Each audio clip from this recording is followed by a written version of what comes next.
Hi friends, restaurant style veg noodles எப்படி செய்கிறதுன்னு பார்ப்போமா. அதுக்கு நான் வந்து இந்த மாதிரி ஹக்கா நூடுல்ஸ் தான் எடுத்திருக்கேன்.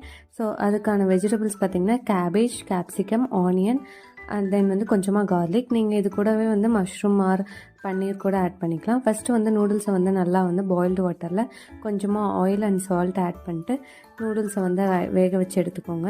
நூடுல்ஸ் வந்து ஒரு 80% நல்லா குக் ஆகி வரணும். மீதி 20% நம்ம வதக்கறதுலேயே வந்து குக் ஆயிரும்.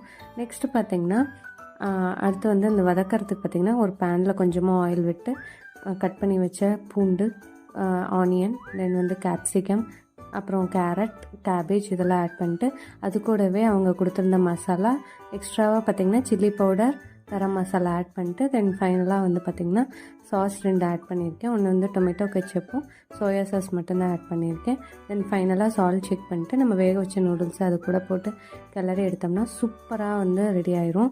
மறக்காமல் ட்ரை பண்ணி பாருங்கள். இதை நிறைய பேர் செஞ்சுருப்பீங்க, பட் ஸ்டில் ட்ரை பண்ணி பாருங்கள்.